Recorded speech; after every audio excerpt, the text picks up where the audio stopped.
İşler dağıtır kovma Yasin. İşte baba. Görünün Oktay son kudu. Şun gelme. Ha şun geldin mi? Hayalletik var ya.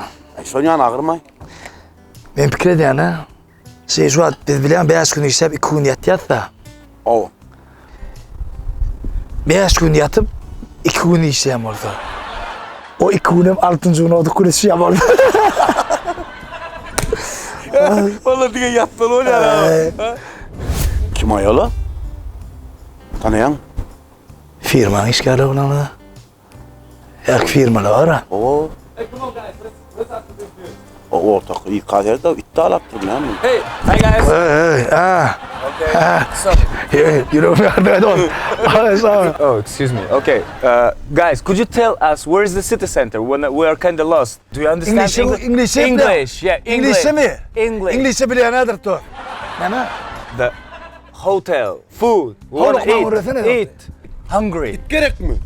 Like, city. All right. Ne? Bro, like you speak Dutch. Could you tell him? Nog een beetje.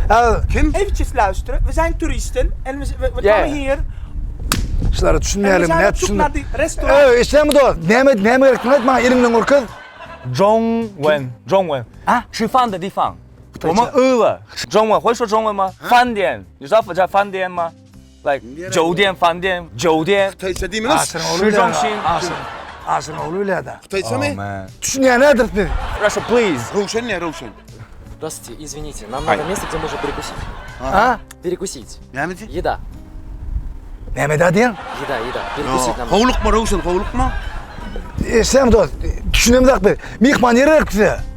Не понимаю вас сейчас. Нам Ай. нужно место, где можно перекусить. Bilin düşünmeyen mi düşündürsün o? Ne düşündürse olsa bizim düşünmeyen. Okay, like Andreycan. Я не Андрей, я Саша. Yani diye.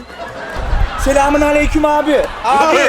Harika. Abi. Yine düşündürsene. Turistiz biz, tamam mı? Aşkabat'ta ilk defa şimdi burada yemek yiyebileceğimiz bir yer, restoran falan arıyoruz. Yardımcı olur musunuz lütfen? Yemeden Türk serial görmedim. Bir polo nokta mı? Ben gecelim sana adam kanası düşünüyor ara Türkçe.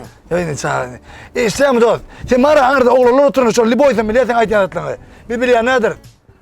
come on, guys. They don't understand. Like we'll find it. Come on, let's go. We'll find it. Yeah. Oğlanlar anırda düşünen oğlanlar bahadır That's öyle. okay. Demeksin ne böyle? Davay oğlanlar. Tamam. Kirlen idiler ay. Ya şeyim eğitmeli, beyitmeli, her zat etmeli o. Dile öğrenmeli. Utanma benden yakın. Yaman yere utanma. Sen ne mi utanacak? Sen ne mi utanacak? Kara oğlum. Yankılı öyle utansın.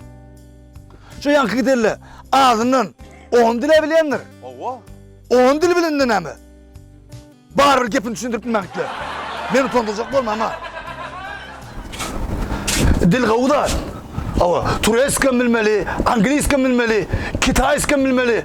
Yani ilk kavu edip Şutayski bilmeli. Şutayski.